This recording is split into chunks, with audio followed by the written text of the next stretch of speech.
बक्सर जिला भोजपुरी आरा के आगे पटना।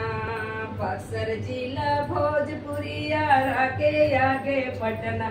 बतावा समझी साले बहिनिया हई केतना। बतावा समझी साले बहिनिया हई केतना।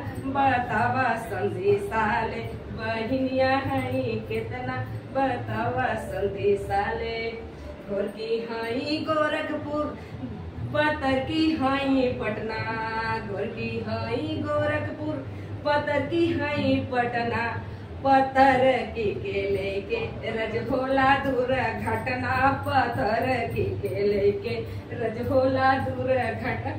पत्थर की के लेके बक्सर जिला भोजपुरी आरा के आगे पटना।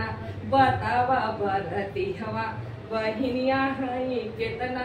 बतावा बरती हवा बतावा यरुआ साले बहिनिया हई केतना।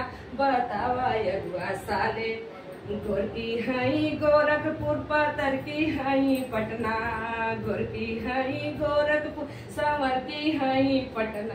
समर की के लेके रजहोला दूर घटना। समर की के लेके रजहोला दूर घटना। समर की के लेके बक्सर जिला भोजपुरी आरा के आगे पटना। बतावा बरती हवा बहिनिया हई केतना।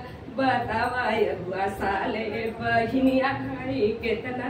बतावा समझी साले बहिनिया हई केतना।